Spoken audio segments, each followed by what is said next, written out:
everybody, welcome back to CUET by LPT. Today we are going to discuss our geography topic, which are layers of the earth, structure of the earth, or we also call as the layers of the earth. तो layers की बहुत importance है क्योंकि CUET में इसके सवाल पूछे जाते हैं, आपके 11th और 12th में भी ये बहुत इंपॉर्टेंट है. Now what are the different structures of the layers? Well, let us start with the first one. सबसे पहला आता है हमारा the outermost layer, also called as the crust. ये 0 to 35 किलोमीटर्स की उसमें रहता है. This is the particular thing that you actually walk on और मेक हाउसेस और build constructions. Now this is the thinnest beneath oceans and thicker beneath continents. Simple बात है, oceans में सबसे थिन होती है और कॉन्टिनेंट्स के बीच में ये सबसे थिक होती है. इस सवाल में आपसे डायरेक्ट एमसीक्यू आ सकता है. हमारे क्रस्ट के बाद में आता है mental. Now mental is the layer which is from 35 kilometers to 2900 kilometers. इसमें क्या होता है? This is a semi-solid layer which is formed of what? Which is formed of silicate rocks. ये divided होती है upper mantle में और lower mantle में. Now let's go and see. Now this is the crust that we were talking about. ये इतने से इतना तक हो सकता है. क्रस्ट के भी डिफरेंट फॉर्म्स और वो होते हैं. Now this the very thin line is called as the crust. इसके बाद में फिर हम अगर बात करते हैं डिफरेंट लेयर्स में, so lithosphere, crust and upper most solid mantle, इसमें डिवाइडेड होता है. फिर इसको डिफरेंट हमने वापस से डिवाइड कर रखा है, like continental crust, lithosphere, asthenosphere and upper mantle. अब इसके बाद में फिर आते हैं हम हमारे मेंटल का जो डिफरेंशिएशन था उसमें. The first is upper mantle and lower mental. ये अपने आप में डिविजन्स होते हैं जिसमें डिफरेंट कैटेगरीज और डिफरेंट मिनरल्स पाए जाते हैं. आउटर कोर में आता है 2900 किलोमीटर से लेके 5150 किलोमीटर तक.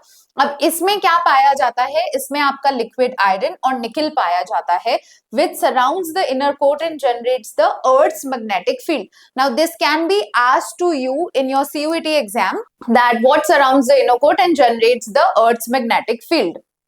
इसी के बाद में अगर हम सबसे इनर मोस्ट लेयर की बात करते हैं, जो कि हमारा ये वाला पार्ट है, the core which is liquid is of course the outer core that we were talking about, and the core which is solid is something that is inner core. अब ये solid क्यों होता है? Due to high pressures the most innermost layer is solid. इसमें क्या पाया जाता है?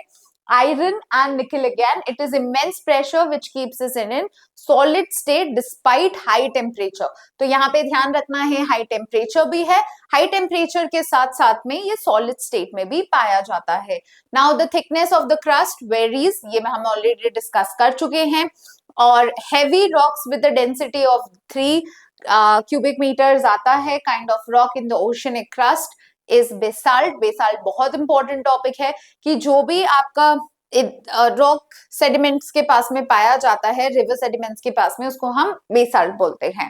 इसमें आपका सिलिका और एल्यूमिनियम बहुत ज्यादा मिनरल्स होते हैं जो मेजर कॉन्स्टिट्यूएंट्स होते हैं. ये भी आपको याद रखना जरूरी है. इसीलिए हम इनको क्या बोलते हैं? CIAL. सिलिका का जो नेम होता है, साइंटिफिक नेम जो फॉर्मूला है SI है, और उसका एल्यूमिनियम का AI है, राइट? AL है.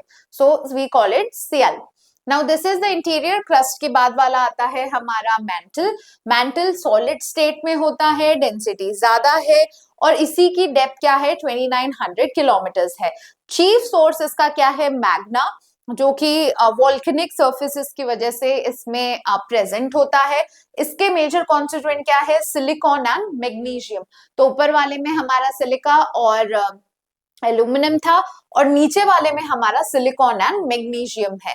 इसके अलावा कोर में आते हैं तो core mantle is positions at the depth of this, and the inner core is solid state, whereas the outer core जिसकी हमने बात की थी, क्योंकि inner core में बहुत ज्यादा प्रेशर होता है, हाई टेम्परेचर्स है, फिर भी वो सॉलिड में होता है. इसके ऊपर वाला due to less of pressure liquid state में फॉर्म होता है. नाउ इधर हमको निकल एंड आयरन मिलता है, इसलिए हम इस लेयर को NiFe कहते हैं. निकल का साइंटिफिक नेम इज Ni और Fe होता है आयरन का. So these were the layers of the earth. इसमें आप अच्छे से इस डायग्राम को देख भी सकते हैं. inner core is liquid, it has lot of temperatures. Her core का आपको ध्यान रखना है कि किसमें कौन सा एलिमेंट पाया जाता है और कितने किलोमीटर्स का वो होता है. If you do regular revisions of this, you can easily crack the code and remember the same. Thank you everybody. Stay tuned in CUET by LPT.